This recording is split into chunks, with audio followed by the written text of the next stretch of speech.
Phil's going to help us on that, but before we continue, I just wanted to make a brief announcement.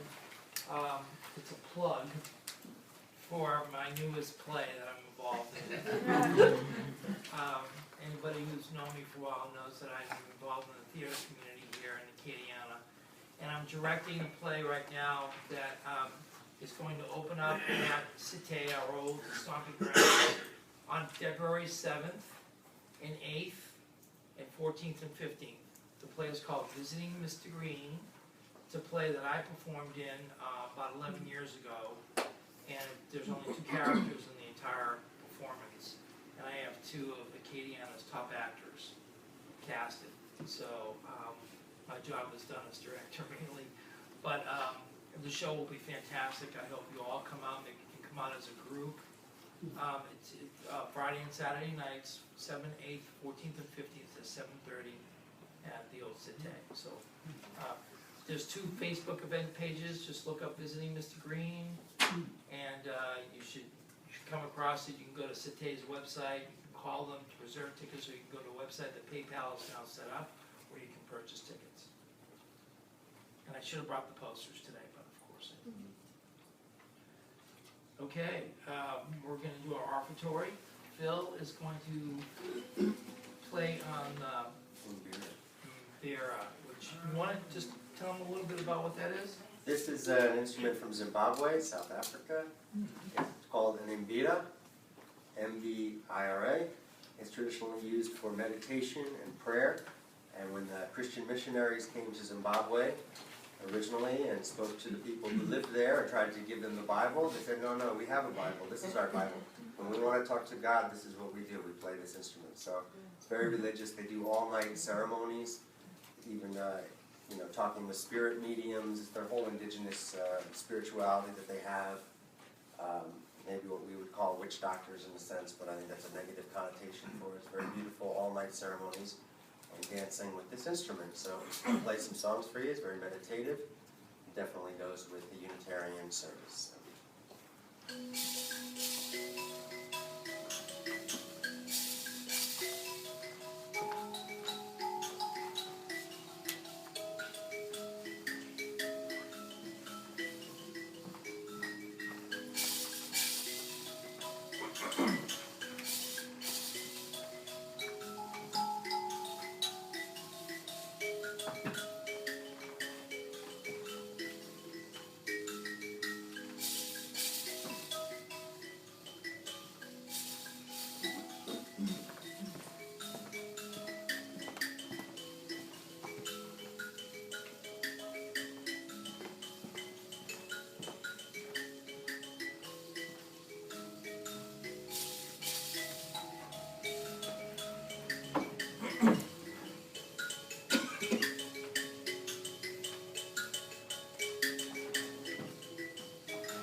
Cool. I was going to lead a little meditation and maybe something a little different.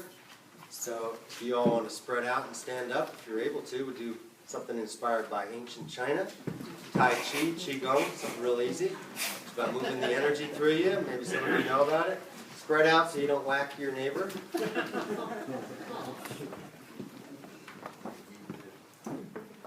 And basically, I don't know if you may know this one. You're just going to loosen up a little bit. Loosen up the shoulders, shake out any stress from the ice storm in the past week. And then if you're able to, I know it's tight quarters, you're just going to swing back and forth and let your arms loosely hang. Close your eyes if you want to. You let your arms swing a little more, they will lightly whack your lower back, which is the seat of the kidney area. And Chinese medicine, that's the seat of vitality. So it's a good You're lightly tapping your kidney area. It's like stimulation for that area, especially given the winter months.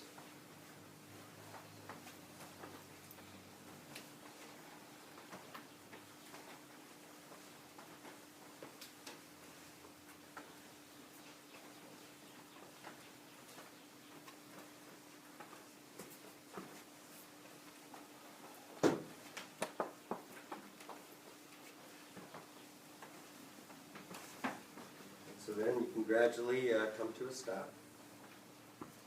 And then what we could do is like a breathing in and out. So I'll show you how it's done, and then you can close your eyes and keep doing it at your own pace.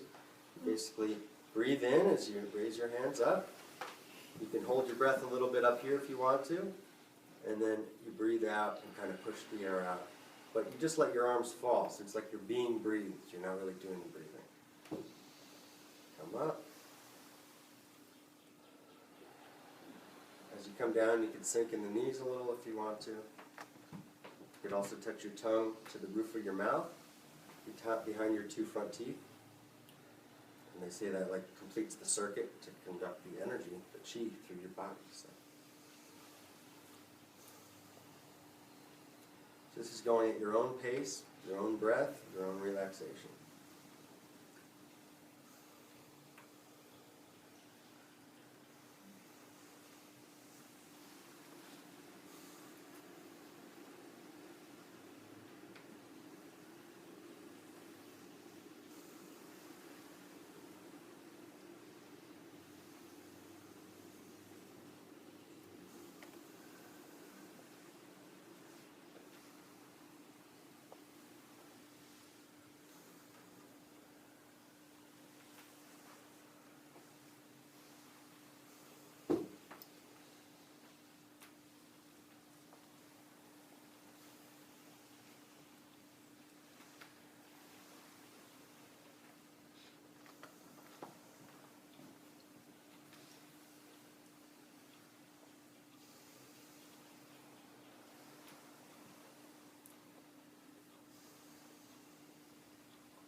Keep going, don't stop.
Whenever you're ready, you can come to a rest of your arms. Open your eyes if you want. Shake out your shoulders a little.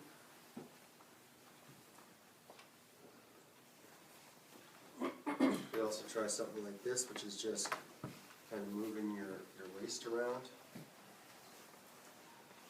I always find that mine is like pretty tight. It's like a gentle stretch, you know, for your waist.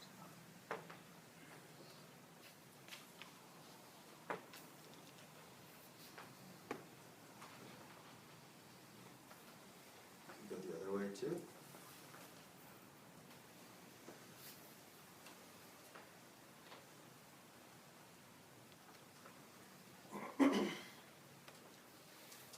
Do one more thing, which is pretty cool. I haven't done this with anyone yet, but there's a book I read many years ago. It's kind of a weird thing, but it feels good, so I'll explain it. You're going to take your index finger, see your earlobe here, you push it in, you hold it there, then you take your middle finger and you lightly tap on your index finger nail. So if you tap once, you hear like a, kind of like a kick drum. I'm into music, you know, Zydeco kick drum or something, right? So you lightly tap, but you're going to do it with both of them, okay? And you lightly tap slowly, you know, anywhere from 20 to 30 times, you know. Just do it, you know, like to a slow rhythm. Take some breaths while you do it.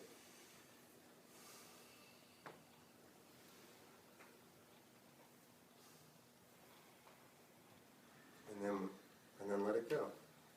And I usually find a surge of warmth comes into my ears. It feels good. It's calming. They say it's good for the ear circulation, good for your ears. Take care of your ears. You're listening to a lot of Cajun Zydeco music around here. Got to keep those ears good. And whenever my ears are ringing, I do this for a few days, and it definitely helps. So, anyway, some Chinese exercises from ancient China.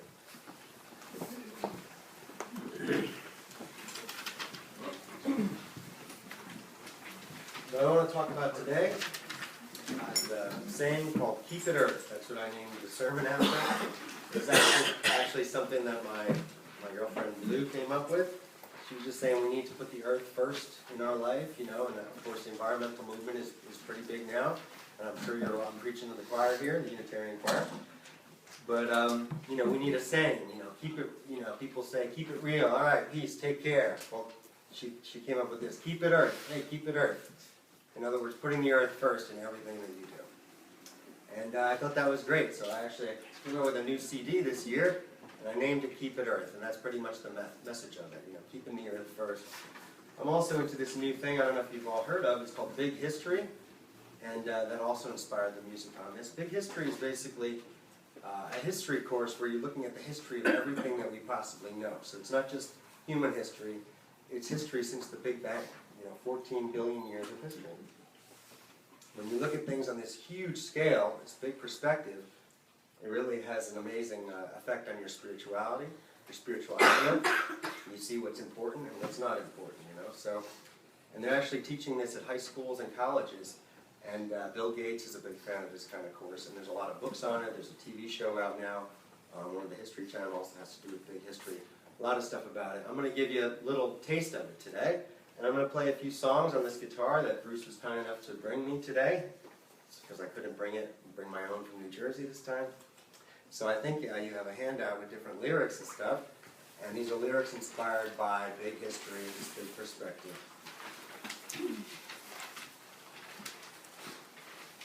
I have a quote from a man named Thomas Berry, who's a Catholic priest. He passed away a few years ago, but he was into this thing, this big history thing, you know, and basically, well, I'll read you the quote. It's all a question of story. We are in trouble just now because we do not have a good story. We are in between stories. The old story, the account of how the world came to be and how we fit into it, is no longer effective. Yet we have not learned a new story. Our traditional story of the universe sustained us for a long period of time. The Bible, for instance, right? It shaped our emotional attitudes, provided us with life purposes, and energized action. It consecrated suffering and integrated knowledge. We awoke in the morning and we knew who we were, where we were. We could answer the questions of our children. We could identify crime, punish transgressors. Everything was taken care of because the story was there. it did provide a context in which life could function in a meaningful manner. But of course, with science and all that we know about the universe now, we're in between stories. We need a new story, because Adam and Eve doesn't work anymore. To some people it does, but to many of you here, I'm sure, it doesn't anymore. To the majority of people on earth, I think it doesn't at this point, you know. Like I always say, I think most people in the world are Unitarian, Universalists. They just don't know it yet, you know. Because we all have our own search for the truth, and that's all right as people on this planet. So basically, I'm going to play you a few songs. The first song is called Solve the Riddle. I think you have the lyrics there.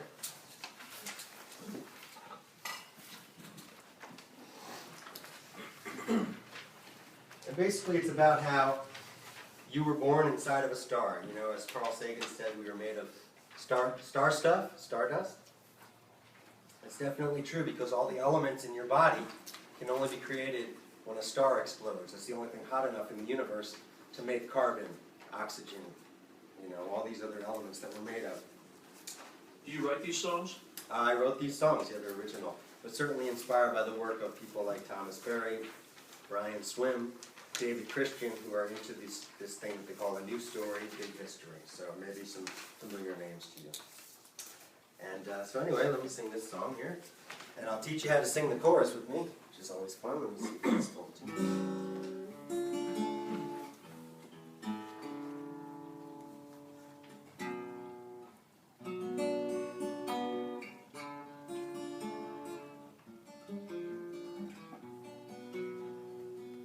Okay, so the chorus goes, make the best of what you are, 'cause you were born inside of a star. Make you possibilities.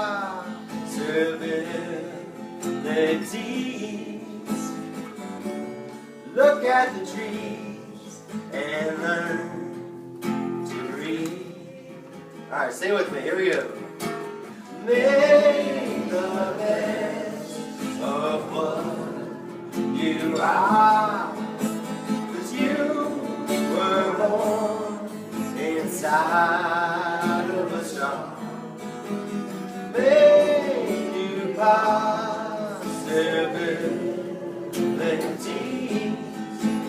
You look at the trees and learn to read. And I also want to say some of the other lyrics on there. So it says, the Milky Way swirls like a feather duster as we spin around the Virgo supercluster. Basically, we're on this planet. We're spinning around the sun.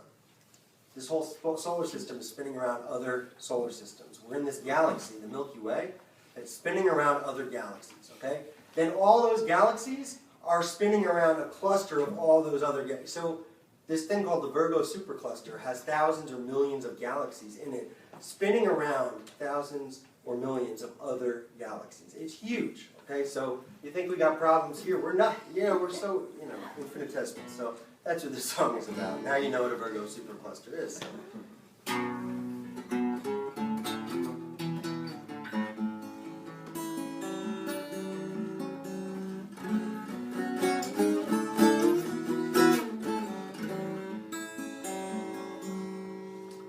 The Milky Way swirls like a feather duster as we spin around the Virgo supercluster of 47,000 galaxies made of the same stuff as you and me. Don't underestimate a bag of 14 billion-year-old particles like you. Everybody, make the best of what you are, 'cause you were born inside of a song. Gotta make you possibilities.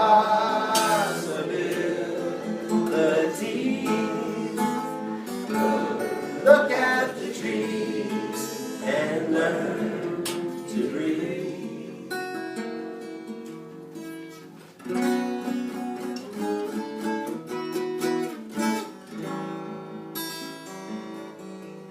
And the sky ain't above because up is out. where 100 million galaxies twist and shout, and the empty void it gives birth to life.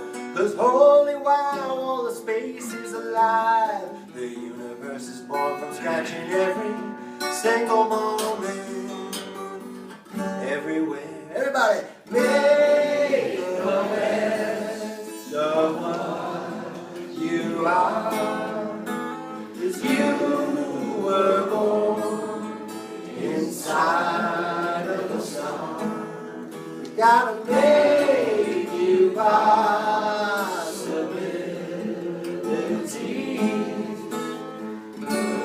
Look at the trees and learn to breathe.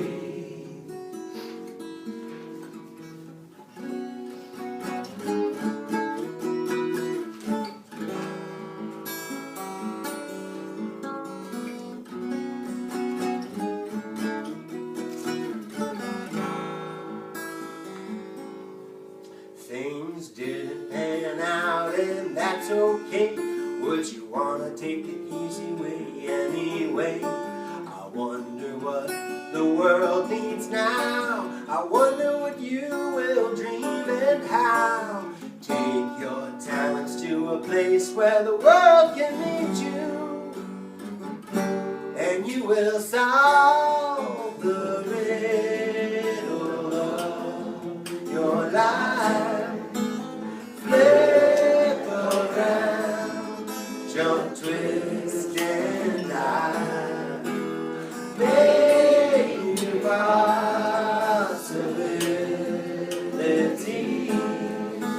'Cause you deserve the best in you.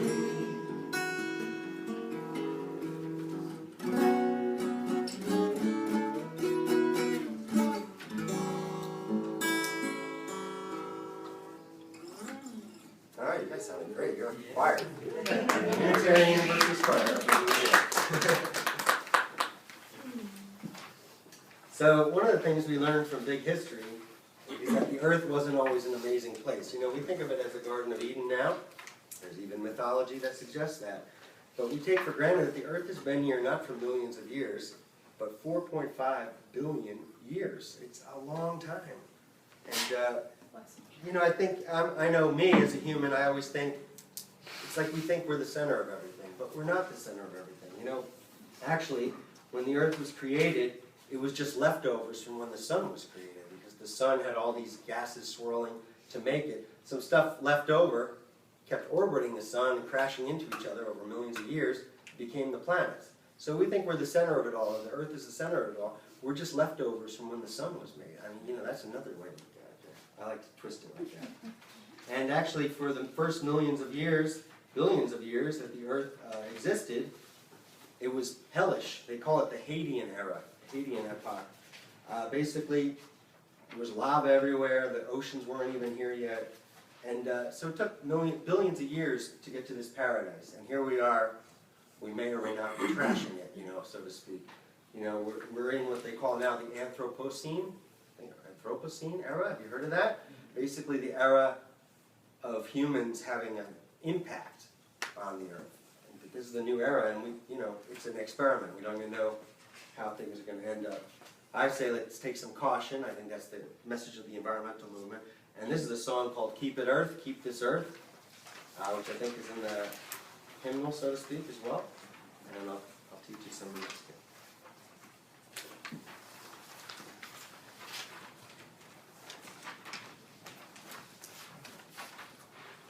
Tune it up a little.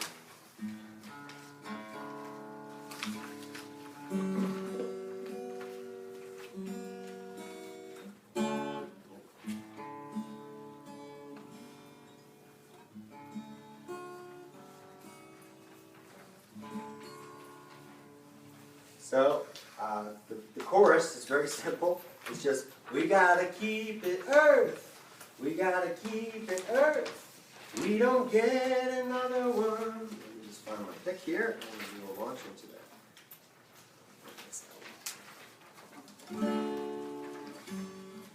So it goes, we gotta keep it earth.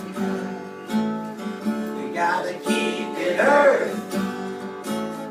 We gotta keep it Earth, 'cause we don't get another one. One more time. We gotta keep it Earth. We gotta keep it Earth. We gotta keep it Earth, 'cause we don't get another one.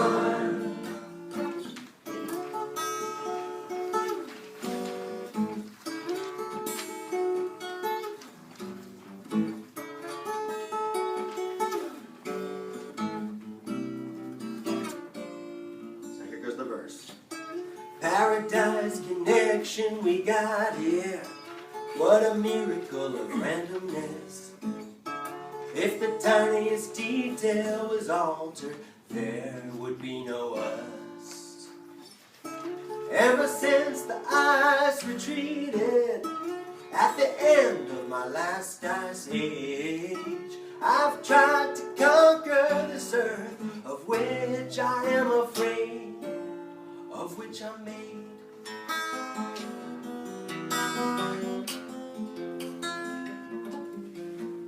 4.5 billion years before we arrived, Earth was like hell and nothing could survive.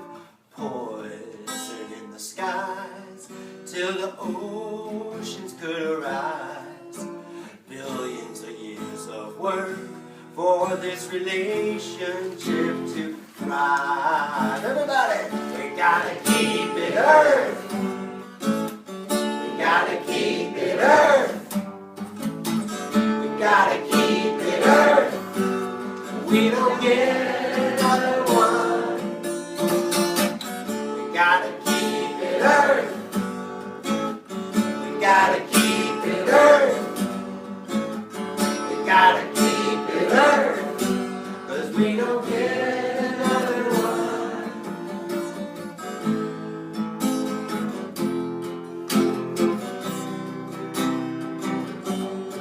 Through all of this great mystery, I fought for what I could not take. Every civilization that collapsed was because of the same old mistake. Don't steal more than you need in this great life. There's a delicate balance keeping you alive. Everybody, we gotta keep it Earth. We gotta keep it Earth. We gotta keep it Earth. We don't get another one. We gotta keep this Earth. We gotta keep it Earth. We gotta keep it Earth. But we don't get another one. Sounded good. You rock it.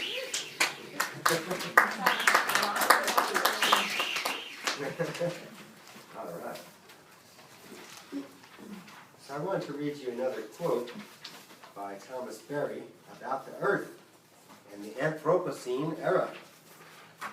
And I'll boil it down for you too. So he says, well, the first thing to recognize in human-Earth relationships is that the Earth is primary and humans are derivative. In other words, the Earth came first. We didn't come first and then the Earth. The Earth came first. We came from the Earth. We came out of the oceans, literally. So then he takes it into philosophy and he says, humans are here for the perfection of the Earth, rather than that the Earth is here for the perfection of humans. In a certain sense, humans are the way in which the universe creates itself, because the human can be defined as that being in whom the universe reflects on and celebrates itself in a special mode of conscious self-awareness. You know, we are the living universe is another way to look at it. But the first thing to recognize, he says, is humans must become integral with the Earth. This is a very new approach to the Western world, who has been so transfixed with the glory of the human, the rights of humans, that they miss the point as far as humans and the relationship with the Earth. We might summarize our present situation by the simple statement In the 20th century, this is when he was saying this, the glory of the human has become the desolation of the earth. And now the desolation of the earth is becoming the destiny of the human. But he says, from here on, the primary judgment of all human institutions, professions, programs, and activities will be determined by the extent to which they inhibit, ignore, or foster a mutually enhancing human-earth relationship. In other words, the earth, keep it earth. The earth has to come first. Unless you want to continue the great science experiment where we don't know what the next century brings, keep it earth, you know? And a nice thing, he says, religion has an awful lot to do with it. This is a Catholic priest talking, a very progressive Catholic priest, but a Catholic priest. Religion has an awful lot to do with it if people would simply begin to be more aware of the revelatory significance of the natural world. And of course, Unitarian Universalists were ahead of the curve because that's part of our creed. You know, if you call it a creed, the seventh principle, respect for the interdependent web of life that we are a part of. That's what we're about. So with that in mind, I wrote this song called People of Earth, which I think is also, you have some lyrics. And it's basically based on this quote here. He says, we're at the terminal phase of the Cenozoic era, the last 65 million years. But we are not just passing into another historical period, we are changing the chemistry of the planet. We are changing the biosystems. We are changing the geosystems of the planet on a scale of millions of years. We are terminating the last 65 million years of life development. Now a person would say, well, where do we go from here? To my mind, we go from the terminal phase, if we survive it, into a really sustainable world. If we don't learn that, nothing is going to work. Whereas all this beauty of the universe that we see about us came into being without human consultation, from here on the universe will never function that way again. You see how powerful we are. So I'm going to do this one last song called People of Earth. We have the lyrics, I think, there as well, right?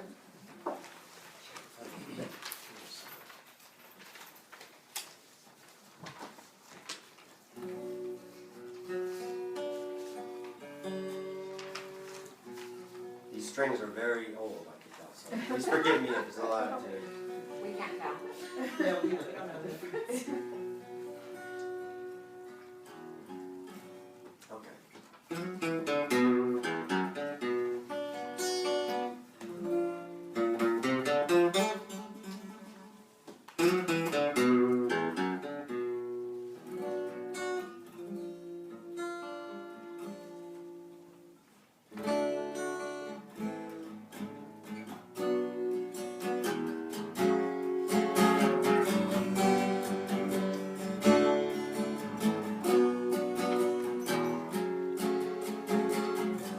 Teach you this chorus. I think it goes, we glorify the things we can make, but humans aren't all the story.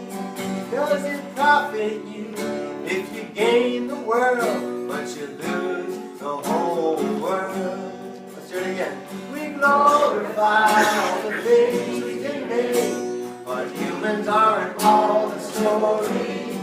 Does it profit you if you gain the world, but you lose the whole world?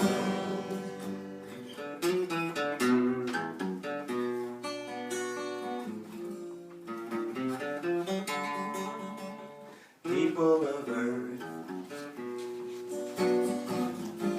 you fascinate me.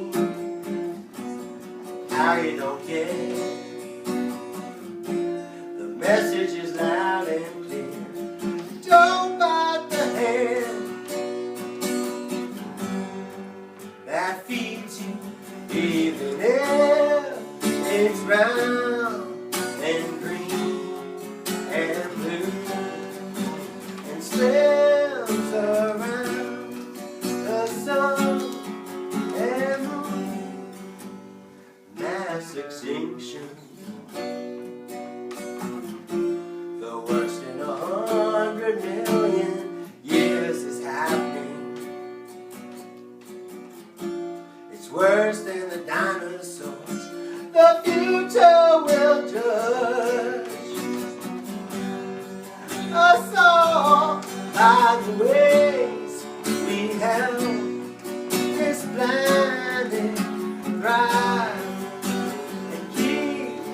the living things alive. Everybody, because we glorify the things we can make, but humans are all the story. Does it profit you if you gain the world, but you lose the whole world?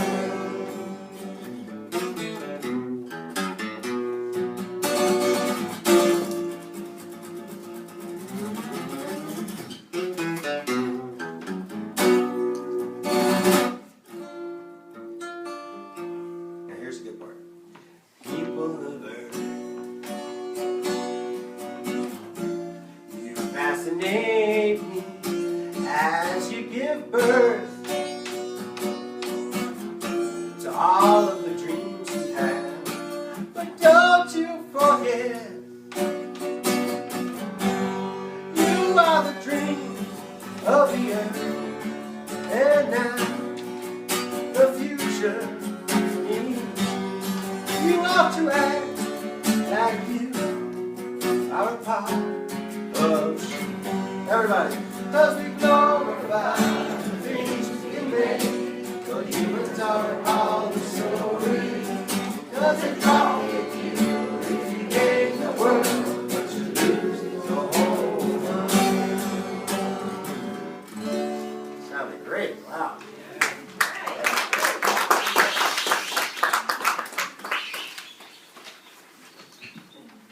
So I hope I've introduced you to some interesting concepts, big history, keeping it earth. I look forward to the discussion. Is that now or after? Well, yeah, we can do that now. People can go get coffee if they wish, and then Phil and I can pull up our chairs here in the center, and we can continue this great discussion about keeping it earth. Let's give Phil a hand.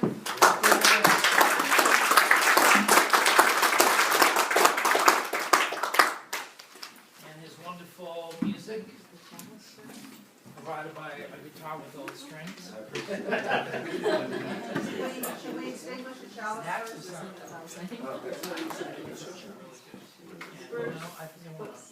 What? Should we extinguish the chalice first? No. Just go ahead and we'll do that after discussion. Great. Now, if anyone would like a CD, they're on the table for $7 or whatever donation you want to give. All these songs and more, including the Africans.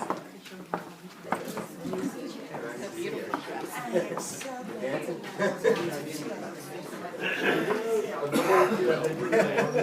We're just I've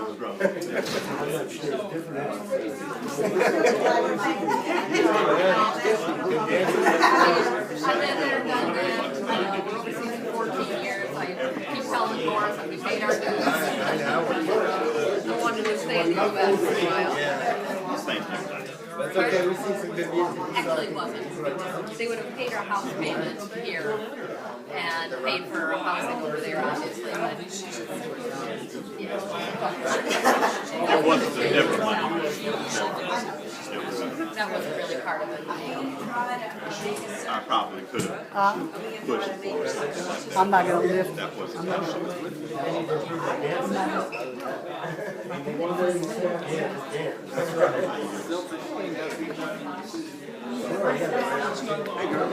How you doing? I see. Good. How you doing? What's that? My group? Oh no, I was saying I think I'm like one of 3 atheists in Lafayette. That's a joke. Yeah.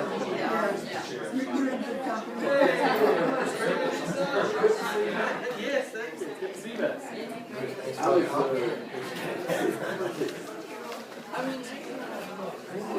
that happened with it in the last couple of months or so big. Oh, I got that down. Yeah, I knew you know. And I thought about King Quigley, and that was going on. You know, I don't get the results. it's really kind of, I read something where there were only 3 people that, or no, I think 2 people that Queen Elizabeth sanctioned to be able to call her back her first name. And one was her husband, and the other was Nelson Mandela. That's that's pretty cool, you know. And, well, I mean, and of course, in other words, that wasn't just the Elizabeth thing, that's protocol, but she, broke the protocol. Because even their children, call her, well, I don't think they call her Queen Elizabeth, but they would call her Majesty or something, I guess. Maybe they were good, but I think they said it was just those two. That's great. Yes. Super interesting. These, Awesome. I always admire because, yeah,